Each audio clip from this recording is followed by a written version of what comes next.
Good morning, it's Coach Christine here, and I'm here to talk to you about 5 easy ways to prevent summer slide. Now, summer slide, for those who don't know, is what happens when kids don't do anything throughout the school year, and they lose what they worked on during the school year.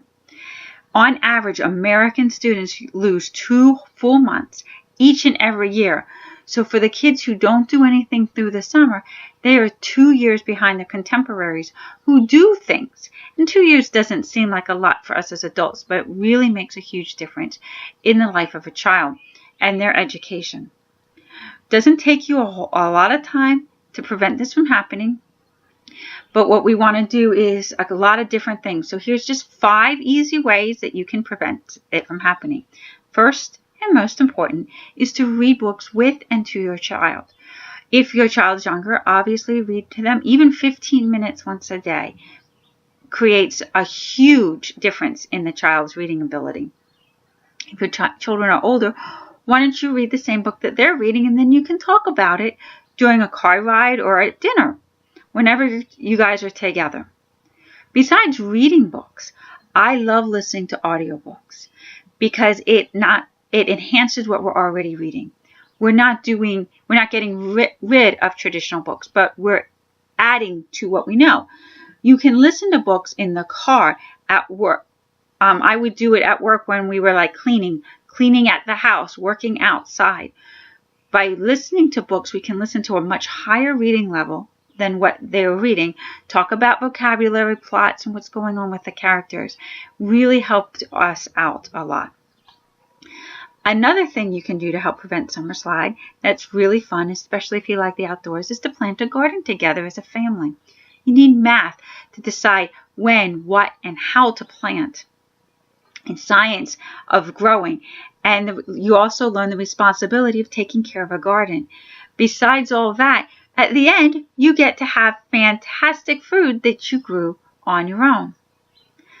Third one, and one of my favorites, is to take educational trips. Now, these don't need to be planned. You can just say, hey, let's go somewhere and head off to do something as simple as a hike in the woods or around a lake. You can go to museums, and you don't have to go to big museums like the ones in Philadelphia or Dallas. You can go to little tiny museums. My kids always like those the best. These are often found in AAA guidebooks, maybe on some maps, because they don't have the money to budget, and most of them take less than an hour to go through.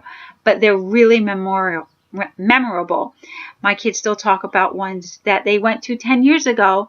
That one was a watch museum. It just had watches. And another, the funnest one we've ever been at, was the Umbrella Cover Museum in Portland, Maine. Yes, that's right, umbrella covers.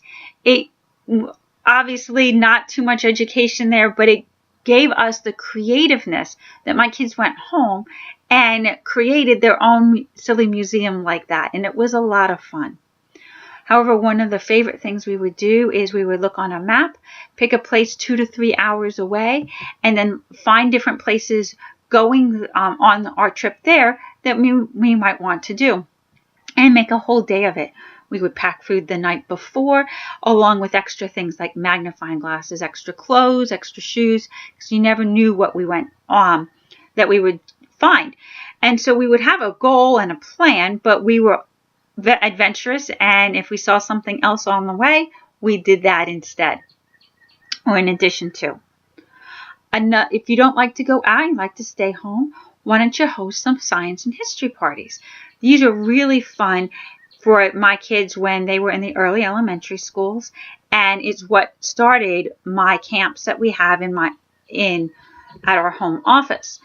And these camps, we do dinosaurs, insects, Egyptians, Vikings, pirates, whatever the kids like, and we come up with some really cool activities that would for all of us to do.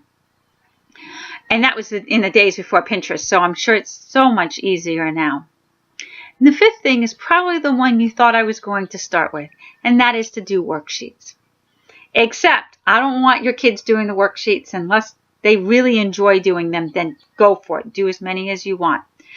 Instead, what I want you to do is have them make you worksheets as well as an answer key. Then you need to do the worksheets that they give you, making at least one answer wrong, and then having them check your answers so that you can, then they love to find your mistakes. I'm sorry about that. Why I want them to make a worksheet for you is because instead of just regurgitating information, they're owning it, using what they know to create questions.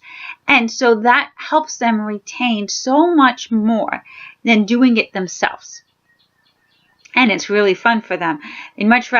Most kids much rather make problems for you than to just do problems that you make for them. So those are just 5 easy ways to help your child rock the next school year. I hope you enjoy it and let us know what ones work best for your family. Thanks a lot and have a fantastic day.